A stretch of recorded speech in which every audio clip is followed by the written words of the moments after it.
اللهم ارزقني فيه طاعة الخاشعين واشرح فيه صدري بإنابة المخبتين بأمانك يا أمان الخائفين.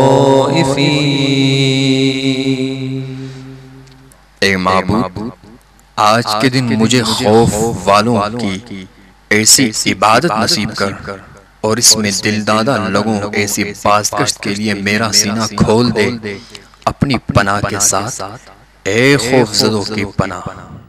اعوذ باللہ من الشیطان الرجیم، بسم اللہ الرحمن الرحیم۔ الحمدللہ رب العالمین والصلاة والسلام علی سیدنا و نبینا حبیب الہ رب العالمین ابی القاسم المصطفى محمد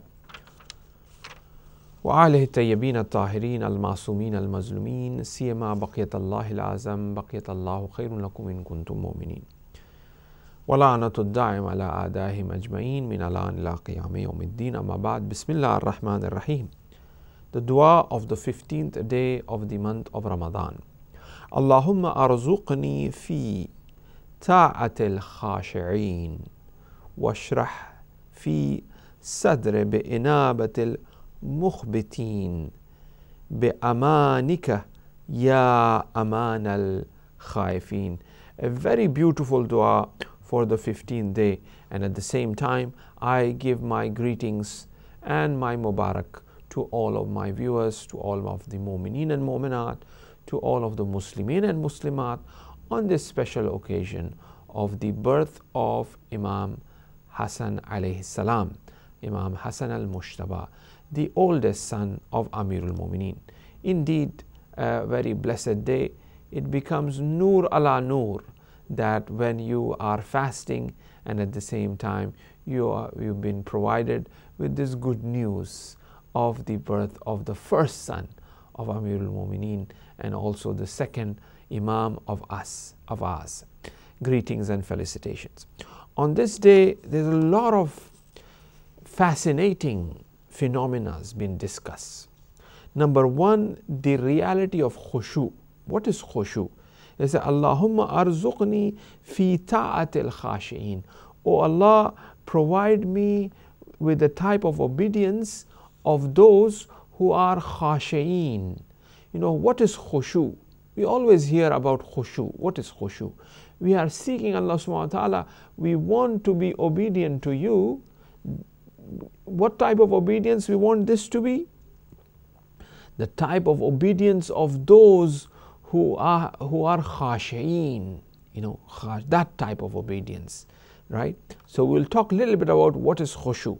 Then at the same time, we ask for washrah fi sadri bi'inabatil mughbitin, and at the same time we ask Allah subhanahu wa ta'ala that He expand our chest through the repentance of the humble. Now, bi'inabatil mughbitin, the translation we find in some of the books is actually saying that the repentance, you know, of those basically who are considered to be humble, basically. But I think there is a bit of a, you know, how shall I say, a more graphic way of translating this, and that is actually mukhbitin. That's the second phenomena which says that we are very important phenomena has been discussed here. Number one is khashi'in, the other is mukhbitin. You know, who are mukhbitin?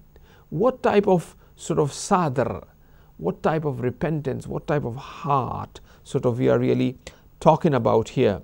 And then wa amanika ya amanal khaifin. At the same time, we ask from Allah subhanahu wa ta'ala that, oh Allah, provide us with a security of the shelter of the fearful one.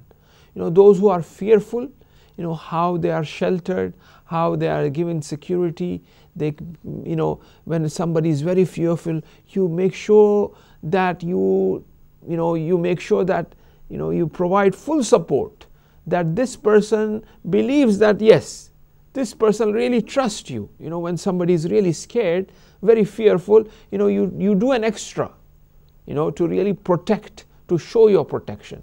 So we are asking Allah that you provide this to us. Now, khashi'een, if you look at it, when we look at the tafasir of the Quran, we find that, for example, I was just trying to look at this from one of the essays of the in regards to the tafsir. It says khushu is a type of behavior, or is a type of a state, not a behavior, is a type of a hal. It is a type of a hal where it comes about in front of a sultan qahir, meaning that a sultan, a lord or a king who is all powerful and who is an avenger. For example, if I do something little, he's gonna get back to me, like sort of somebody who is always watching, who is all the powerful, and a person really fears of that if I do something wrong, I'm gonna quickly be attended to, I'm gonna be quickly be punished.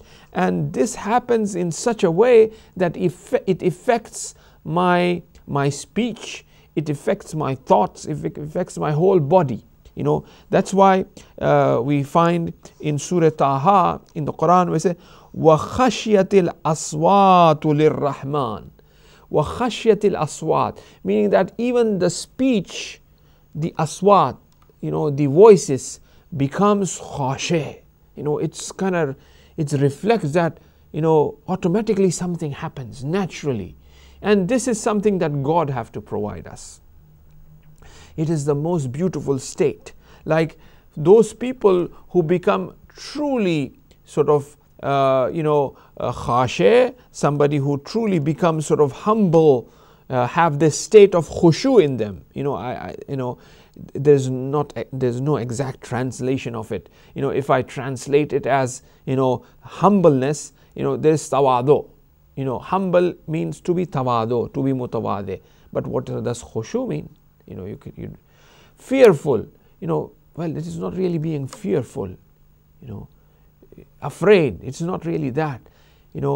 Because it is a halat that contains all of these things. Naturally you are humble in front of the Lord, but being humble doesn't mean that you are fearful either. When you respect someone, when you love someone, you become really humble in front of that person. Not because you are fearing him or her, because you love that person so much. Like your teacher, like your father, like your mother or grandmother, you become very humble. Right?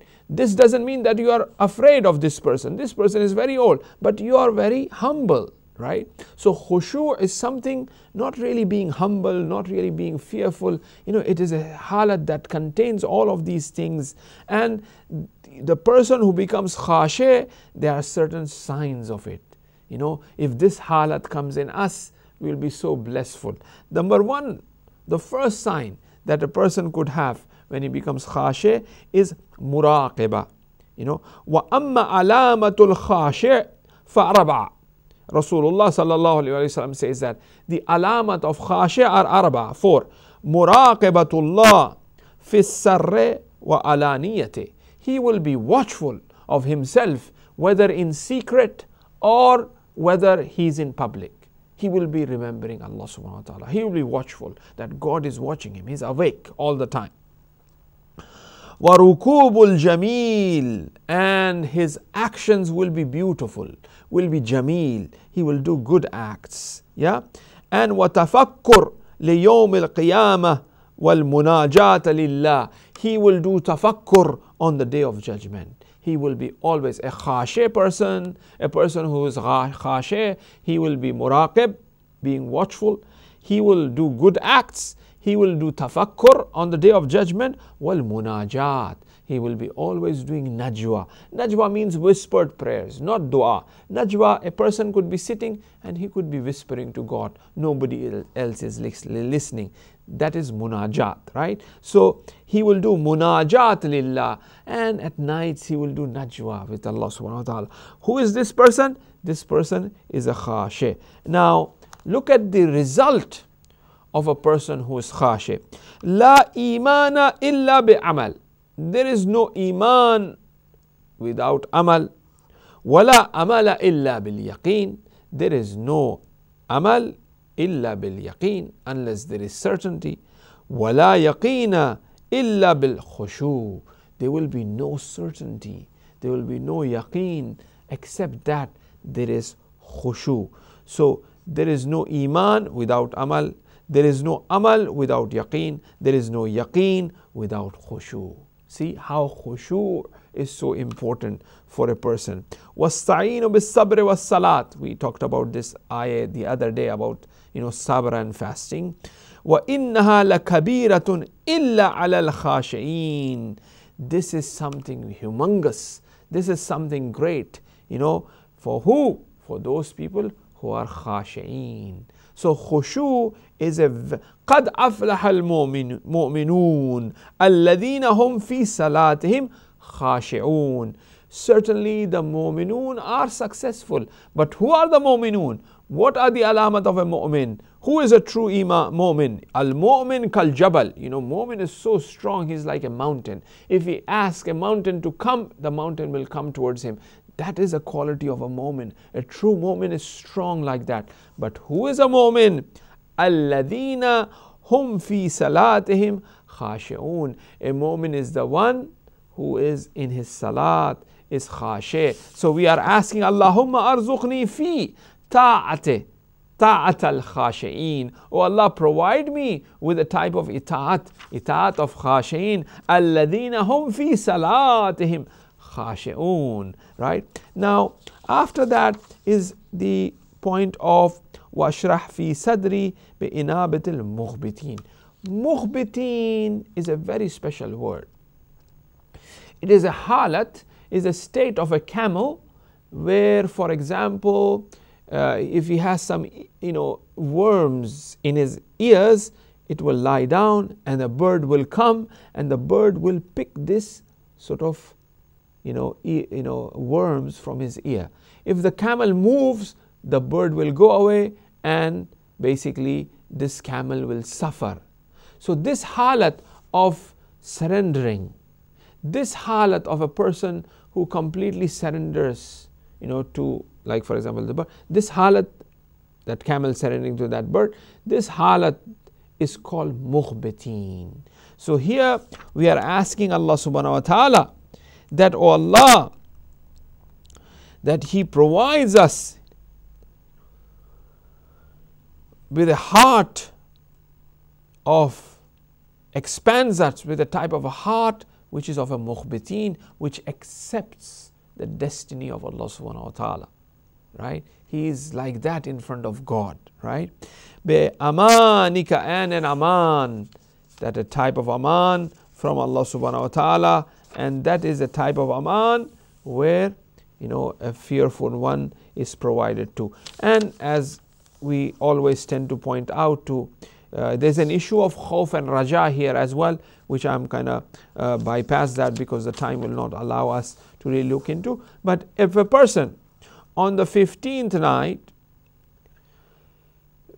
recites 100 rakat of prayer, in every rakat he recites one hamd and 10 times Qul Wallahu Ahad. And if a person recites 4 rakat and in 2 rakat he recites 100 times Qul Wallahu Ahad, and in the second rakat he recites 50 times Qul Wallahu Ahad, his sins will be forgiven, even if it be the base or the bottom, the sort of the base of the oceans and the base of the forest and the many stars of the heaven.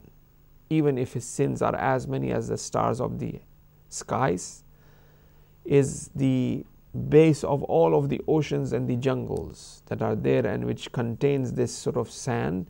If there are that many sins a person have, if he recites this on the 15th night, you know, these are the rewards, these are that he will have, these are sins he will be forgiven. Now the fasting of the 15th day, according to the hadith of Ibn Abbas, it says that on the 15th day he fulfills 10 of your worldly wishes and those of the hereafter, and grants you what he granted Prophet Ayub. Then he orders the angels who bear the throne to pray for your forgiveness, and grants you on the day of resurrection 40 lights, 10 on your right, 10 on your left, 10 before you, and 10 behind you. This is the reward of the 15th day fasting. 15, the day of the 15th fast. You know, the person who fasts on the 15th fast of the month of Ramadan, according to the hadith which comes from Saduq in Thawabul Amal, which comes from Ibn Abbas with a chain of narrators from the Prophet. Ghafarallahu lana wa lakum wa salamu alaykum wa rahmatullahi wa barakatuh. And please remember the marhumin and mu'mineen and mu'minat in your prayers. Wassalamu alaykum wa rahmatullahi wa barakatuh.